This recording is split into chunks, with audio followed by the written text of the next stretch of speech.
When Jesus therefore saw his mother and the disciple standing by, whom he loved, he said to his mother, Woman, behold thy son.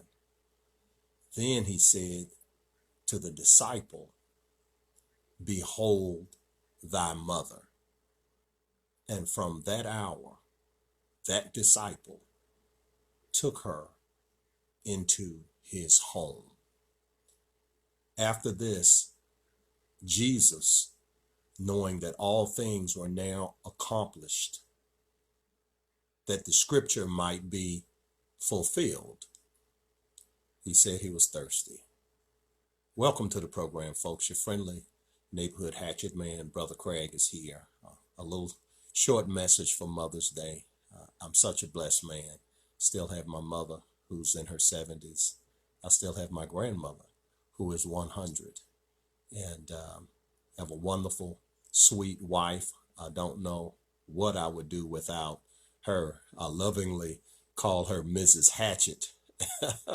And yes, Mrs. Hatchet does run a tight ship. She runs it with love, but she runs it. And I have a beautiful daughter who has given me 5 beautiful grandchildren. So I'm truly, truly blessed. My cup really does runneth over. So we want to share a few words, and you see the description of the program there. I'm asking a question about the types of men. I mean, because after all, let's break down what Jesus is saying. Behold thy mother. Okay, so he knows he's in the physical him. You know, he came, he was born, he to fulfill his role, he had to enter a flesh suit. That flesh suit came through his mother, and that portion of his mission is coming rapidly to a close. And so, but his mother is immortal. Okay, she's mortal now. Jesus is immortal. Jesus is the great I am. He said, before Abraham was, I am. Okay, so let's take this as we who are the sons of mothers. And I'm going to include mothers who maybe they have not had the blessing to be a physical mother. And I have women in my life like that. That are mother figures. I have men in my life like that are father figures. Okay, and some of them have had natural children, and they've just been that to me. And some of them have not had natural children, and they are that to me. And I would bet you out there, you know people like that. And I pray that if you know someone like that, that you will have contacted them today. I've done that. Okay, I do the same thing on Father's Day. Okay, look, I don't know where I would be without people like that. Sometimes it seems that that longing that they have in their heart, where it was not fulfilled in the natural, they find a way to fulfill it in the spiritual. And that's beautiful. That's truly, truly by choice. Okay, truly by choice. So please don't forget those mother figures as we're honoring our natural mothers. Okay, those who have been blessed with natural motherhood. Okay, so we have a world where for the longest time, practically for my entire lifetime, there's been an attack on manhood, manliness, an attack on boys. And I wonder, what do mothers think of all that? Okay, and you can get a lot of wisdom about men and manliness. You can get a lot of wisdom from women. I mean, because after all, the women are, not the mothers, but the young women that are seeking a man. They're, seeking a man, all right, not just a male. And I know it seems odd these days. You see the guy with the skinny jeans and the purple hair, and he has a pretty girl hanging on his arm. I mean, now one thing about me, there are not too many times when I'm going to say I really don't understand, but I tell you, there are days when I really don't understand that one. Okay, but going back to say my grandfather's generation, my grandfather was a man's man. Okay, he was not a very expressive I never heard him say, uh, grandson, I love you. Craig, I love you. I've never heard him. Look, I don't even know if he ever said that to Nanny. Okay, but that man showed it. Okay, I had no doubt that he loved me and all of us. Okay, he loved me when I was at my best. He loved me when I was at my worst. Okay, man of very, very few words. Okay, but a firm man, a manly man, a man's man, and a man that women looked up to and admired. So fast forward, and that's my pop Charlie. He's gone on to heaven now. About I guess it's been about 15 years, close to that.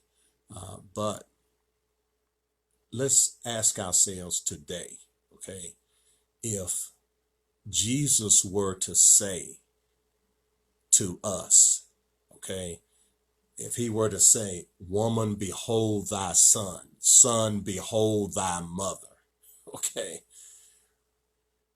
what type of fulfillment do we have as a son, as a man, to replace a Jesus? Okay, are we up to that task? Now, it may not be a fair question when you're talking about replacing a Jesus, all right, because obviously none can do that. But it's a fair question because it's something that happens on a daily basis. Okay, and we live in a dangerous world. We live in a world where we're at war. We live in a world where there's fear. Okay, you had look at the Exodus story. I'll just pull a little bit of it up here. And again, there was fear, and this is a time when God was literally working miracles. We have to read about the miracles. They lived through the miracles, and yet they had fear. Okay? And yet they had fear. And so Moses is saying to them, this is the Egyptians. God hardened the hearts of the Egyptians, okay? Because, see, God wanted them to do what they were doing because he had a purpose. And we need to keep this in mind in today's time. Rather than be full of fear, we need to ask ourselves, particularly we men, we need to do this. We need to be strong. We need to be the onion-toters for our women, for our mothers. They may not like it if we, have maybe risk-taking attitudes, or, like I don't wear the mask when I'm out, and, my mother just kind of rolls her eyes, but I know she admires that I am exercising my manliness and my trust in God, that if I were to come in contact with this virus, in my heart of hearts, I feel like I would be one of those that wouldn't even contract. I'm blessed that I don't have any overarching medical issues. Many people do. And now for those that do, I would encourage them to protect themselves. But in nations where people did not lock down, the death rate is less, the infection rate is less, they've not destroyed their economies. And I'm going to get to the reason why later in the program. So I pray that I see many people there, and I'm going to wave back at you. I see you. I don't know how to click the little wave thing on the computer. I'll just wave. Okay, I appreciate you all being there. And I pray that you stick around, and we're going to get into some of the reasons and why we should not have fear. There are real reasons. God is really working and look, the word of God, the Bible, is full of stories where we realize this is not new. There is no new thing under the sun. But they were afraid, and Moses had to say to them, and it's strange that whenever a prophet, and in particular the angels, they often have to say, fear not. Okay, so here it is again.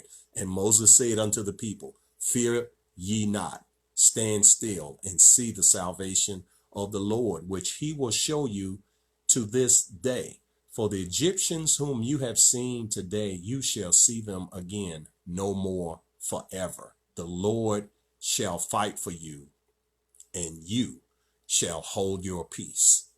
Okay. And so we have to really, really recognize this. And we who are called by the name of Christ, we're supposed to have the blood of that lamb over the doorposts of our hearts. Okay. And so just like it was physically done thousands of years ago, it's spiritually done today. And so that is a form of spiritual testosterone, if you will. And I know I kind of play around with words a little bit, and I, talk about so-and-so as an onion-toter, okay? But I know some people take exception to that language, but I'm making a point, okay? Women admire manliness in men, okay? And that's built into their DNA.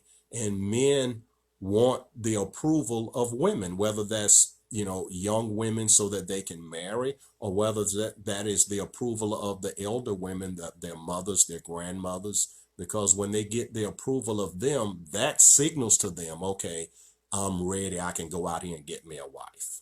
Okay. And so this approval, this is a psychological thing. And this is a type of teaching that needs to continue. And this went on forever and a day. This older men teaching younger men how to be men. And all of a sudden in my generation, it comes under attack. Boys are under attack. The manhood of boys is literally beaten out of them. Okay, they go to school and they exhibit a little behavior. Next thing you know, the teacher wants to put them on a pill. Okay, quite often, if the parent doesn't go along with it, the parent is ostracized. Even there have been some cases where children have literally been taken from the parents. Okay, I had to deal with something very similar to this with my own son, and I stood my ground. And, I can remember being there, and I was the only man in the room. Okay, you had a female judge, a female, some sort of advocate. There were several females, the mother, all these female, even the bailiff was a female, and I'm just me by myself. Couldn't afford an attorney to help me, but I stood my ground that there was nothing wrong with my son. He was this big boy. He was a little bit awkward. I mean, he's like my height, but with muscles, okay? 300 pounds of muscle. But back then he was young, and it just took him a little time to kind of spiritually fill out what physically there was so much of. And he did fine. He's a college graduate now.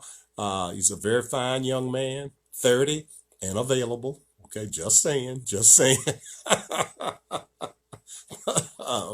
But there's this war on boys where they just automatically put him on Ritalin, and they want to categorize these boys, in which, in decades past, it was just boys being boys. It was not, some type of a medical situation which required treatment. Okay. Now, and I'm not going to get too much into it today. I have done in the past, but, biblically, that's called pharmakeia. And many, and St. Paul spoke about that, wrote about that in many places where it says witchcraft. The witchcraft has a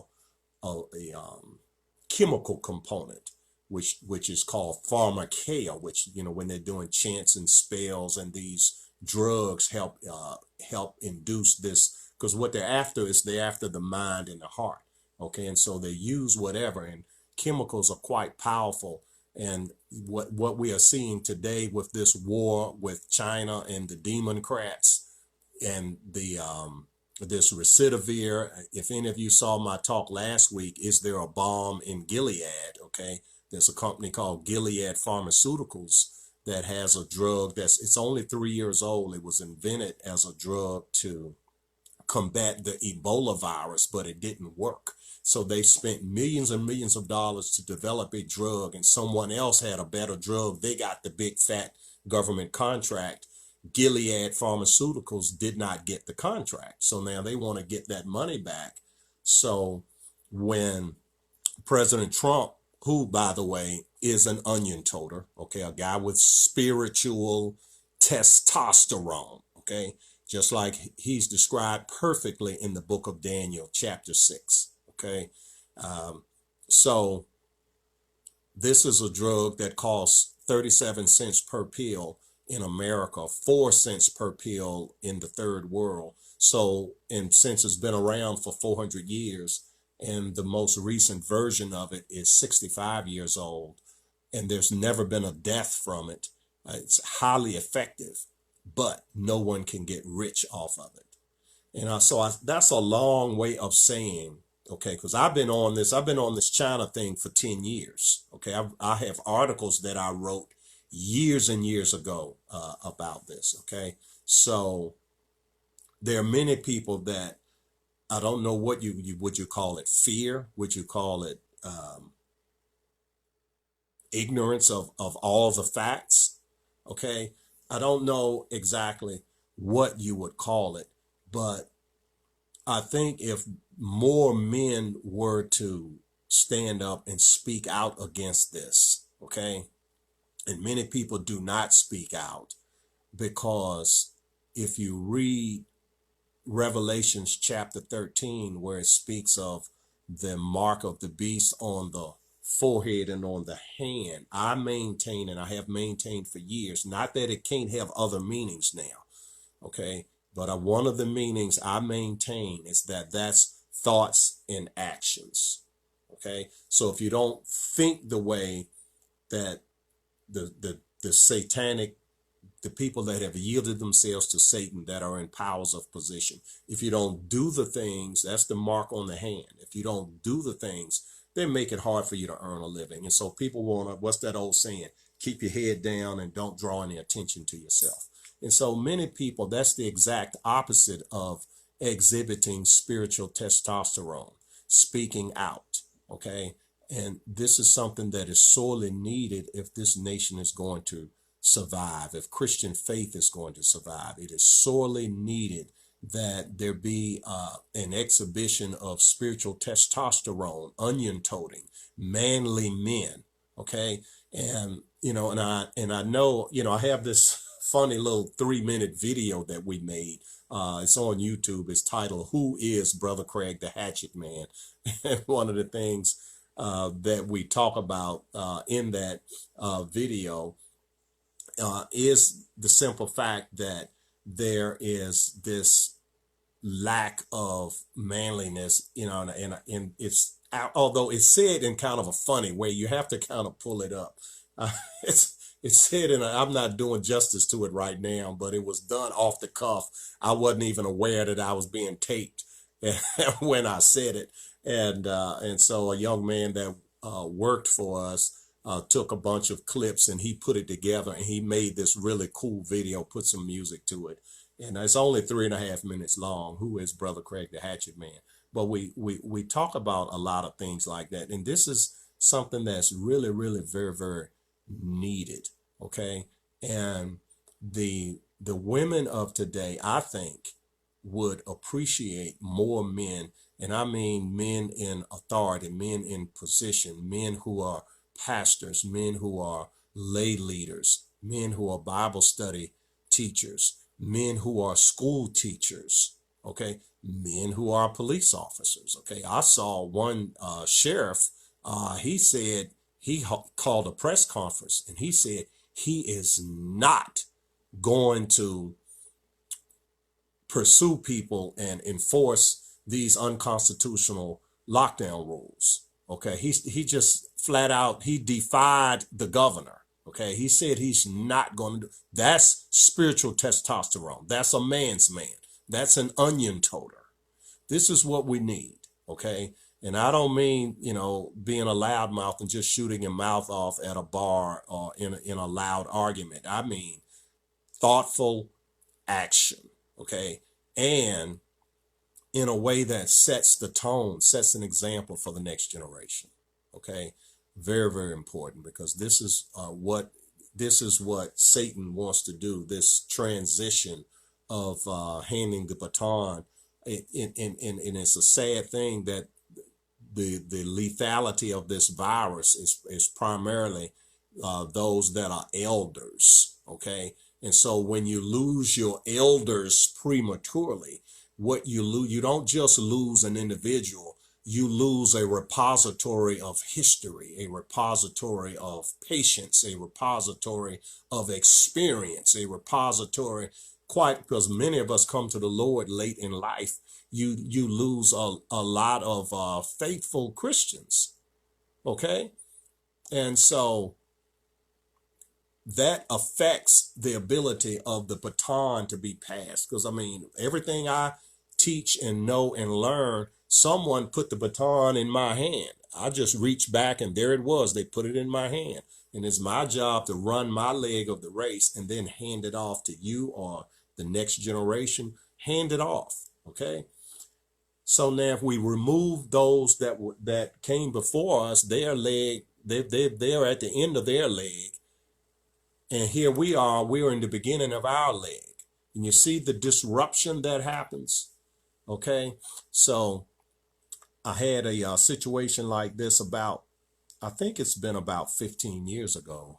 As a matter of fact, it was exactly 14 years ago. My grandmother, she's 100 now. She was 86 at the time. And we took her, she had what was it? It turned out to be benign, but we thought it was colon cancer. And we had gotten 2 diagnoses that it was cancer. And they basically told us to take her home, make her comfortable.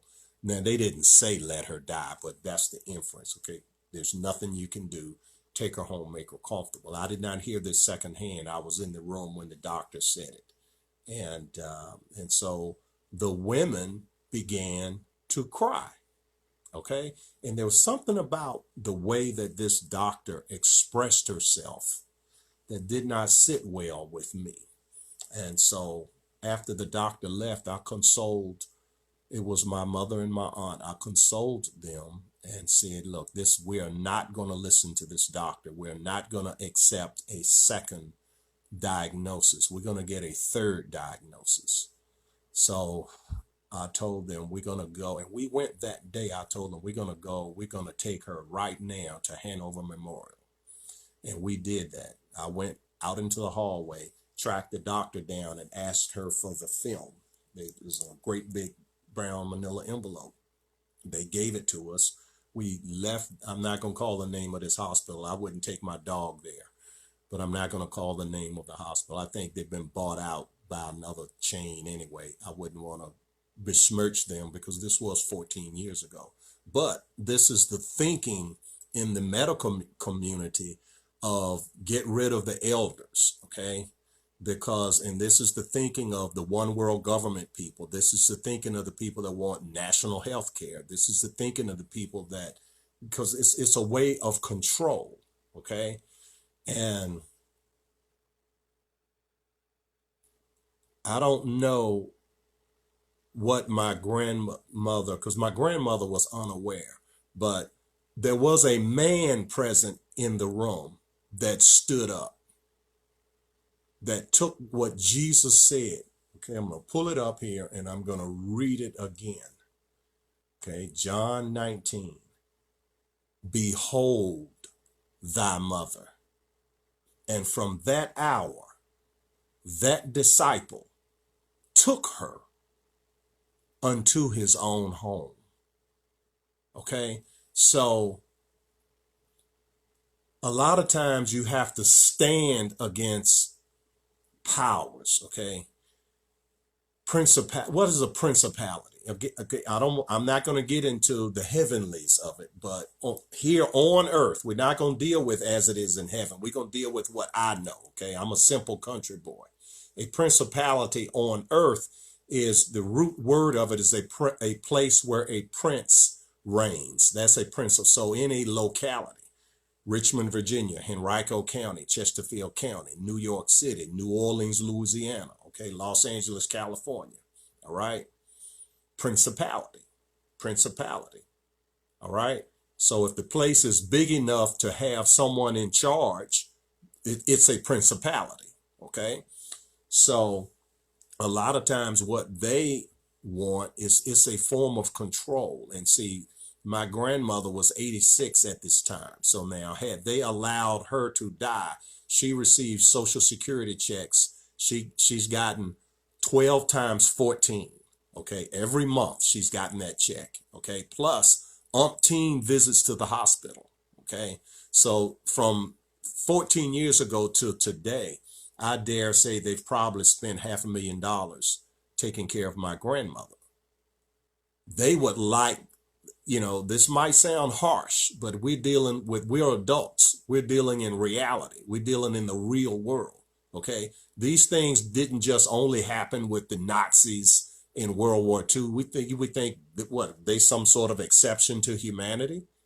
Okay. They're powerful people that wanted more power, that wanted to control life and death. We have that today. Okay. We have that today. And so what was required then is the same thing that's required now. Men have to be men. This attack on manliness, this attack on boys, okay? Even the women have to speak up, okay? And really, when you see young men with behavior that's testosterone laden, don't seek to squash the testosterone, seek to channel the testosterone. Because there is going to come a day when that boy is going to be a man.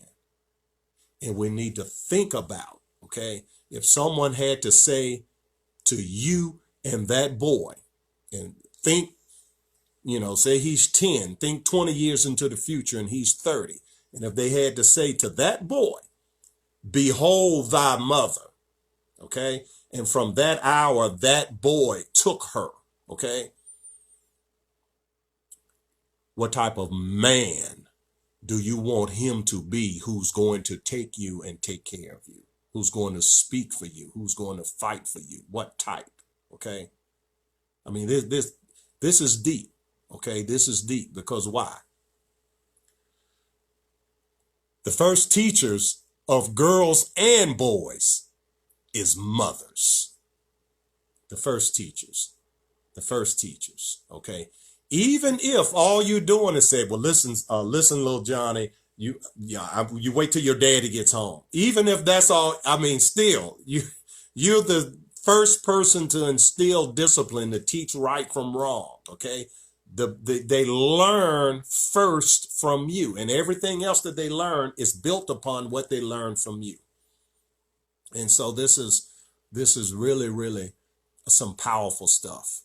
Okay, so back to 2020, where we are today, and the men that we have now, the women that we have now, the situation that we have now. Okay, because as wise men have said over the centuries, we have the world we have, not the world we wish we had. Okay, we have to be rooted in reality.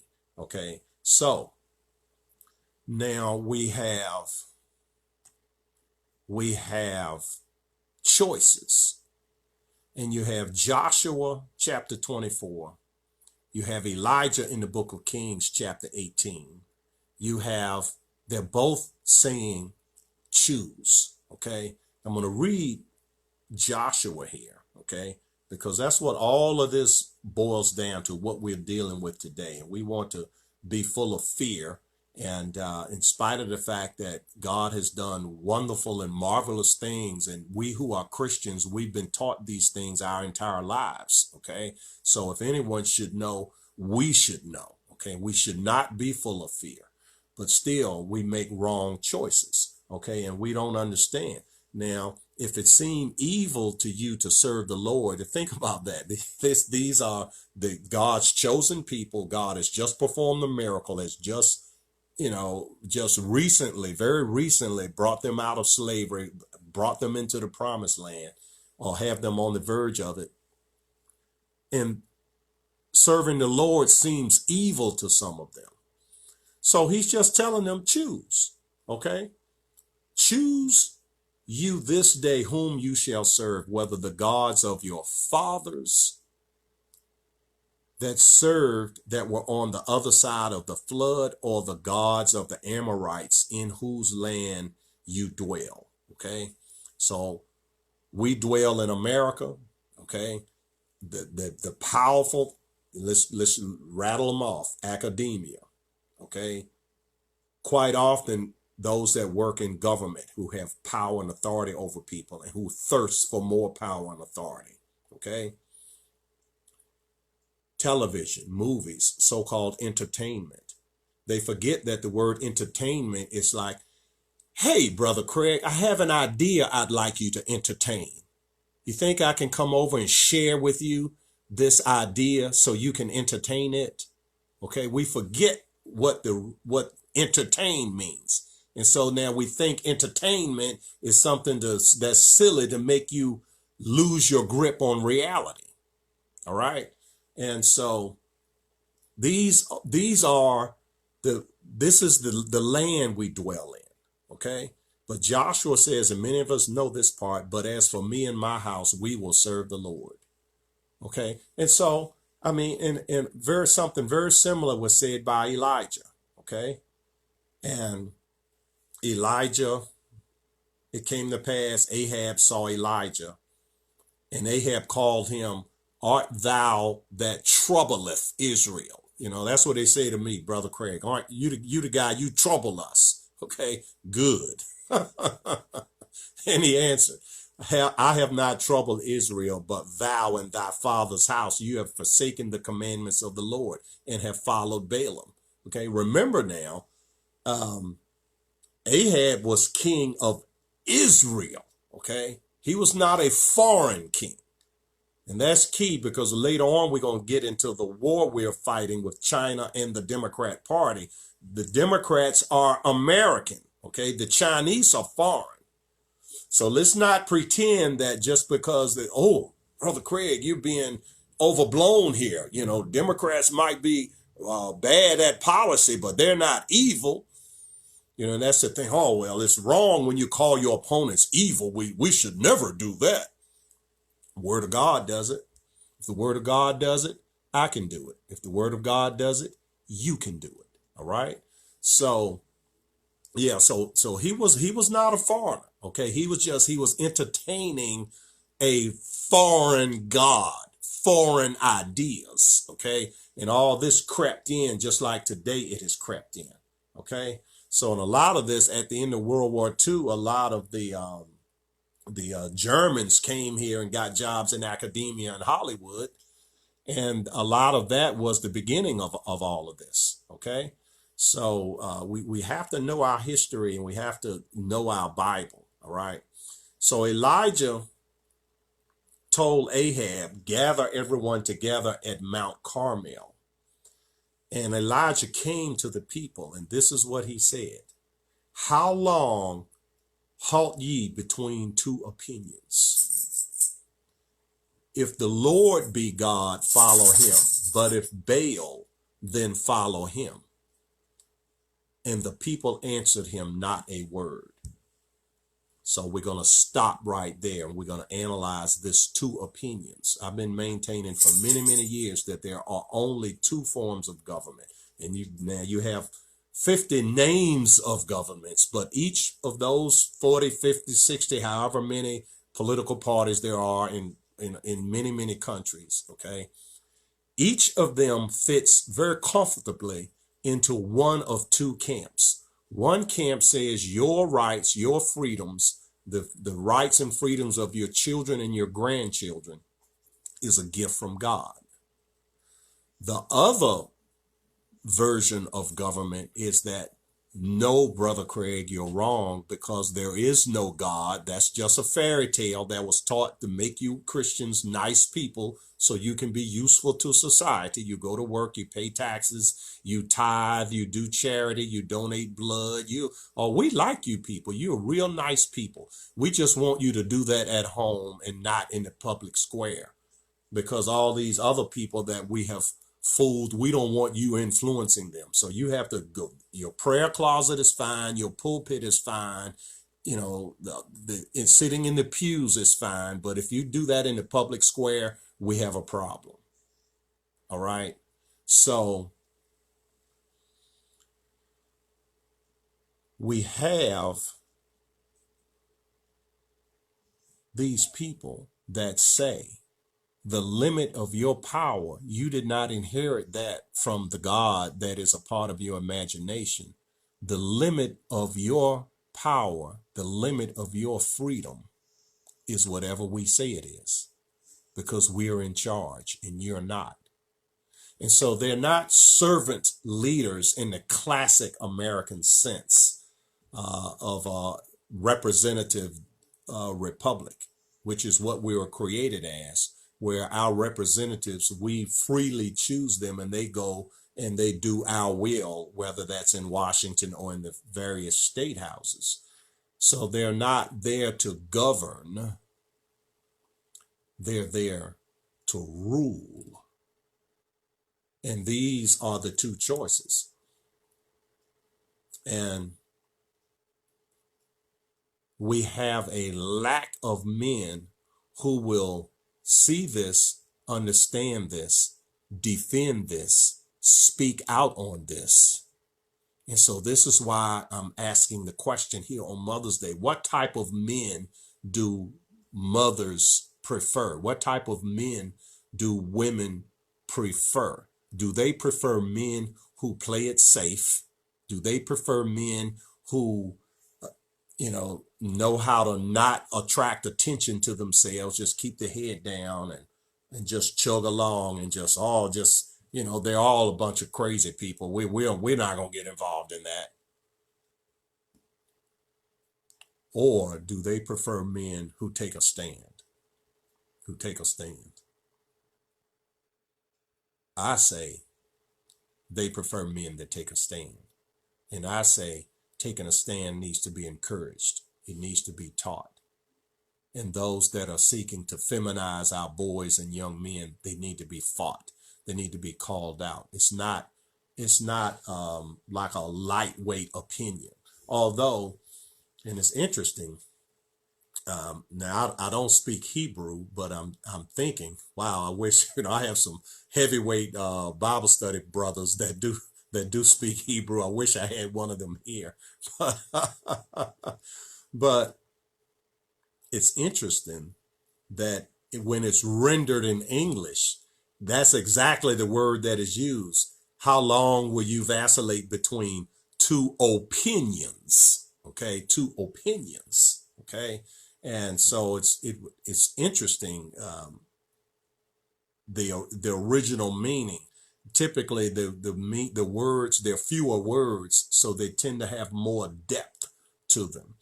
And I was having a conversation with I won't say who, but someone, a family member, and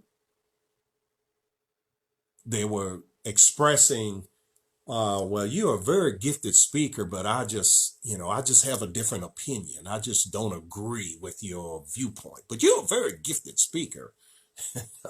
And so I zeroed in on that word opinion, and I did it with love, okay? But I zeroed in on that word opinion, and I said, well, if we were talking about what color to paint the house, someone wants to paint it white and someone else wants to paint it yellow. That's a different opinion, okay? Or, my attire. And of course, I'm always immaculately dressed because my sweet and wonderful Mrs. Hatchet sees to it. Okay.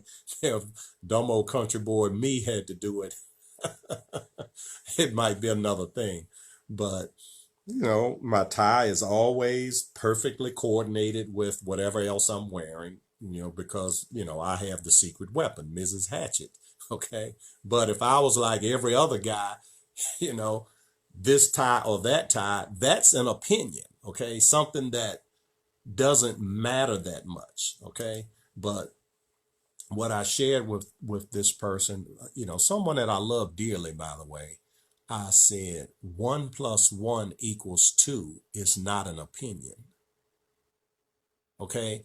I don't care how much we might want 1 + 1 to equal 11. It's not an opinion.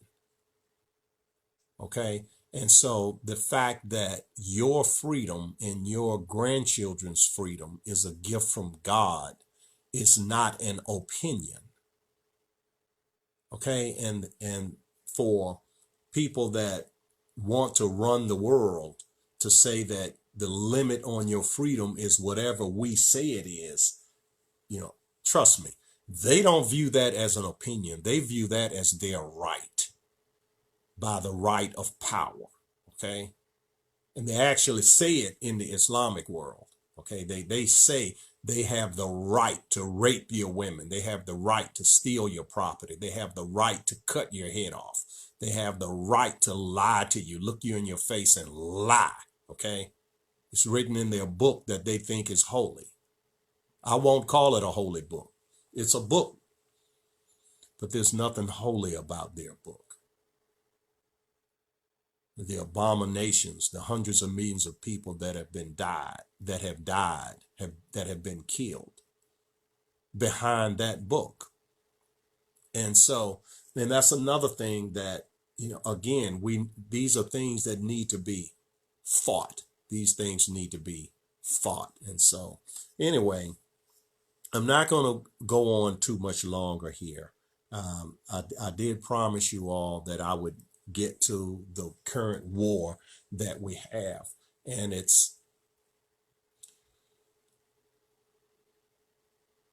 if you have faith in your source of information, and if you're full of fear, you're very, very easy to control. You're very easy to control. And we have to ask ourselves, should we have faith in the medical community? These people have been wrong about everything connected with this virus. Donald Trump is not a medical doctor, but Donald Trump's instincts are spot on. And very, very early on, Donald Trump said, we're going to stop all flights coming in here from China. This was in January. All flights coming in from China. Okay, this was while he was being impeached. And we're going to check out the people on those flights. So they did that. And he suffered all sorts of attacks. You're a racist. You're a xenophobe. You're doing this because you have this crazy hatred, this unreasonable hatred of the wonderful Chinese people. Because, to Democrats, they're fellow travelers. They admire China because the people that run China have 100% control. And the Democrats in America, they have to go to an election every 2 years, every 4 years, every 6 years, depending on the office. And they have to get permission from the voters to stay in power. And they would prefer to be permanently in power, like the Chinese. So they admire China, okay? And the fact that, they're evil and they're wicked and they're atheists and that they kill opponents. I mean, the whistleblowers at this Wuhan laboratory where they got funding from the Obama administration, the whistleblowers have been killed, okay? Killed, all right? And these people shut down travel inside of China from Wuhan to Beijing and from Wuhan to Shanghai. Internal flights were stopped. Flights outside of China they continued. I dare say they were encouraged. This is an act of war. That is what this is. That's the external enemy, China. And again, I'm one of the few. I've been on this from day one. I've been writing articles about China for years. Okay, I talked about Bill Clinton and former Virginia Governor Terry McAuliffe and their China connection and how the Chinese missiles they're nuclear armed missiles now. If China was going to engage America in a nuclear war, they would have had to put it on an airplane and drop it the way we did on Hiroshima and Nagasaki to end World War II, which that's easy to shoot that out of the sky. So basically They had no nuclear program, even though they'd been a nuclear power since 1964, because they could not put it on a missile and deliver it. Enter Bill Clinton. Enter Terry McAuliffe, former governor of Virginia. I'm the only person that wrote articles. Well, I'm the only one that I know of. Hopefully someone else did write some articles, okay? But it was not discussed even in the gubernatorial campaign that Ken Cuccinelli waged against Terry McAuliffe, in spite of my best efforts to inform the Republican that he should use this against McAuliffe, okay?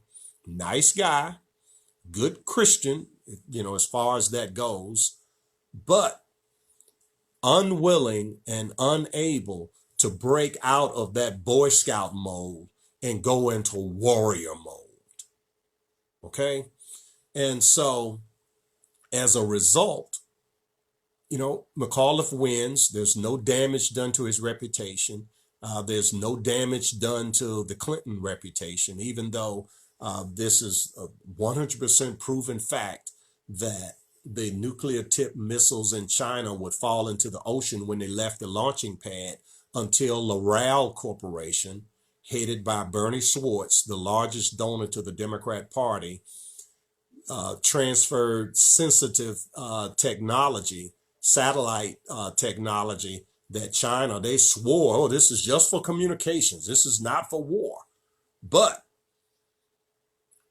immediately thereafter, their nuclear tipped missiles were no longer falling into the ocean.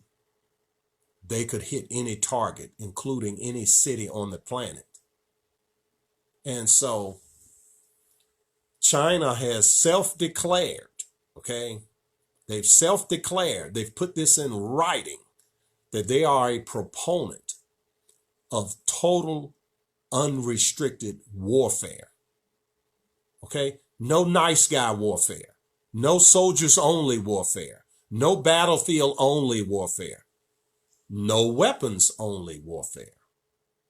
Now, what part of unrestricted do we not understand? Unrestricted includes bombs, missiles, guns, tanks, ships, chemicals, biologic agents, finance, propaganda, information, spies.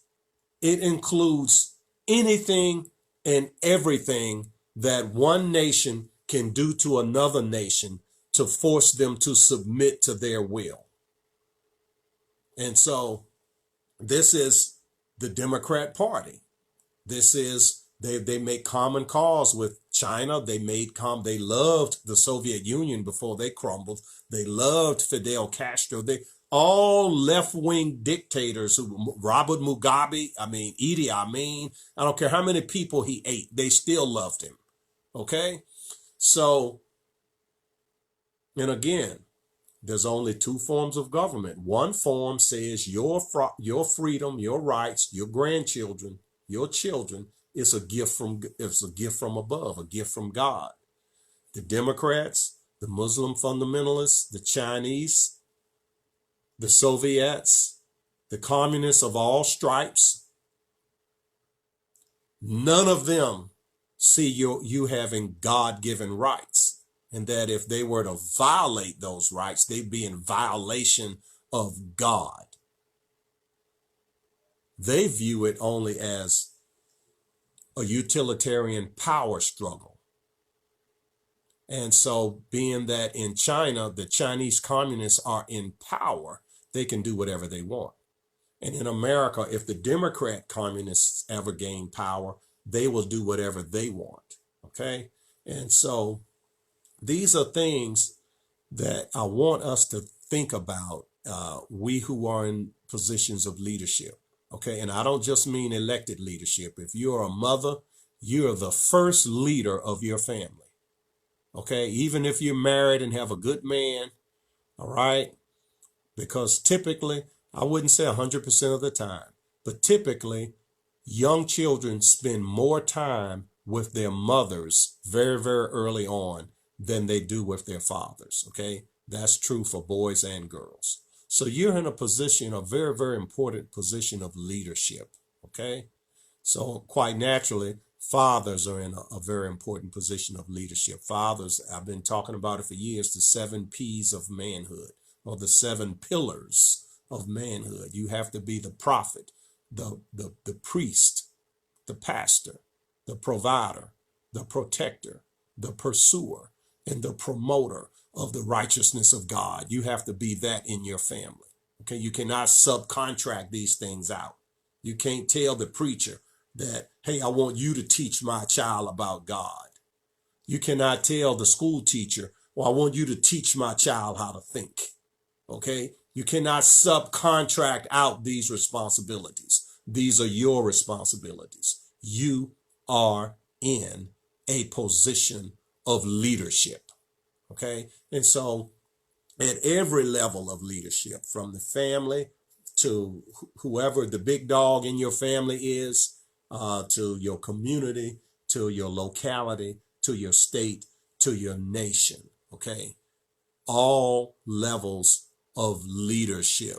These things are important if we are to survive, if we are to understand that we are at war, if we are to understand that we have an external enemy, China. There are others, but right now the focus is on China. I mean, there are Muslims making videos saying that if you're sick, you need to go down to the police station or to the embassy or just go somewhere and spit on somebody.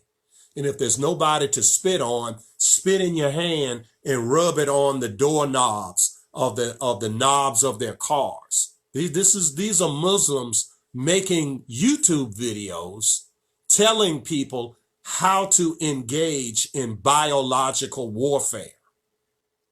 Okay?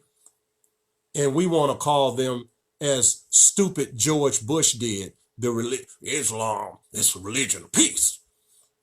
These Muslims that did these terrible deeds, they don't represent Islam. They're besmirching a great religion of peace. What an idiot. What an idiot. Muhammad ibn Abdullah himself spoke and wrote how to lie, how to cheat, how to steal, how to rape, how to murder. And he gave them religious cover in which to do it all. What a fool. What a fool. And so, anyway, we're going to cut it a little short here today. And I just want to thank you all again. I see a bunch of folks out there watching, and like I said, I don't know how to push buttons and make the machine wave, but I know how to wave my hand. So anyway, it's good seeing you all out there. I pray for each and every one of you out there, and and I pray for the mothers, the fathers, the grandmothers, the grandfathers, the elders. Every 4 generations, our nation gets to the place where we are, and there are elders that leave us without knowing the outcome of the crisis.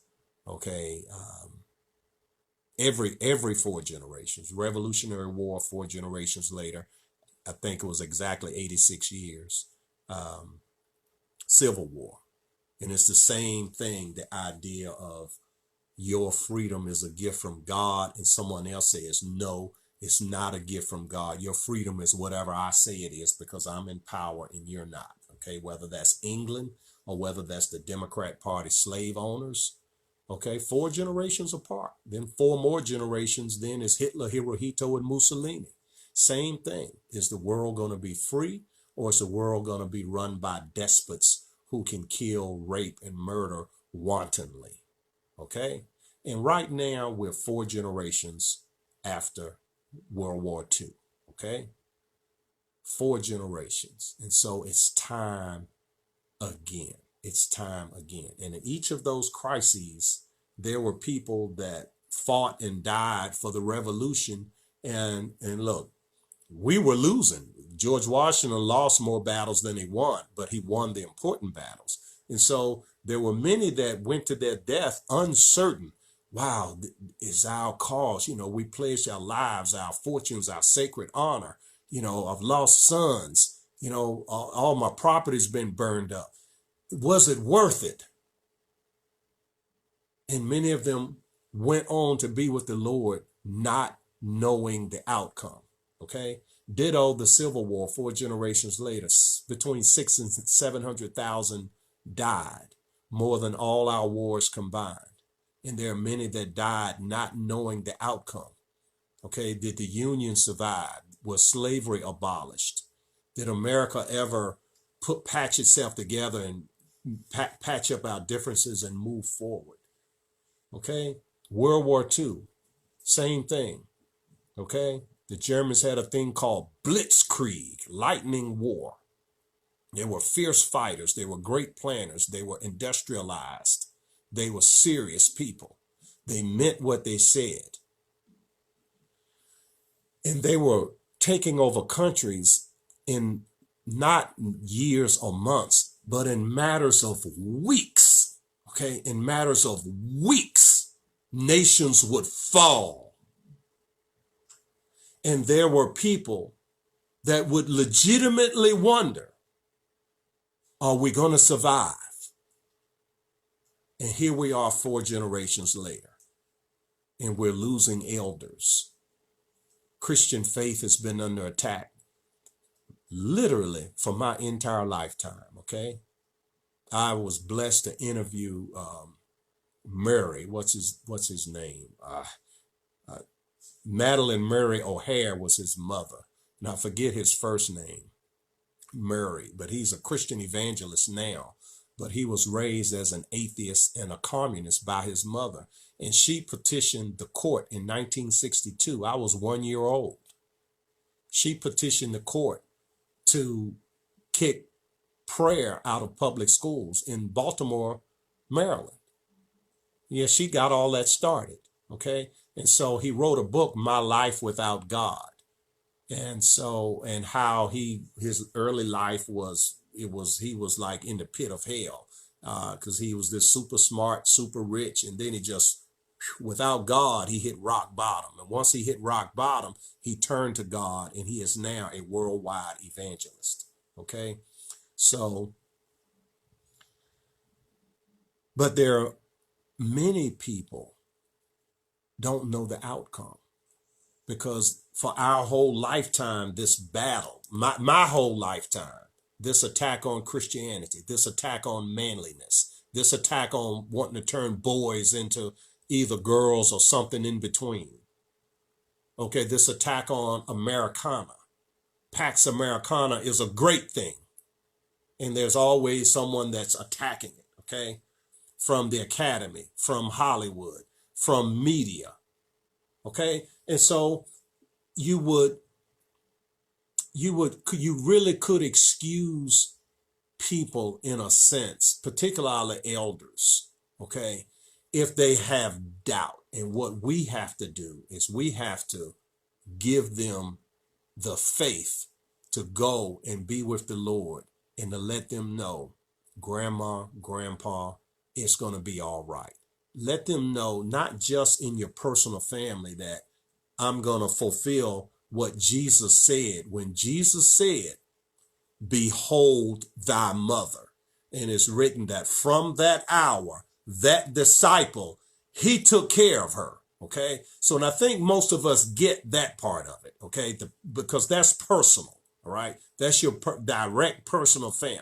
Okay. And look, you're either going to do it or you're not going to do it. And most people are going to do it. Okay. To a point, hopefully to the nth degree. But when it comes to the larger picture, and when people worry and they say it out loud all the time, oh Lord, I just wonder, child, what in the world is this world coming to? And they say it all the time, because they don't have faith. They remember their childhood, and you could leave your keys in the car. No one ever lost their keys because they were always in the ignition. Okay. You didn't have to lock your door. Okay. I remember being a little boy, in the summertime, you could sleep out on the porch. Okay. No one was going to bother you. And so you better not leave your keys in the car today. And see, and people remember that and they see the differences. And so, and the differences in morality, okay? The crime through the roof, the fatherlessness, the coarseness, the crassness.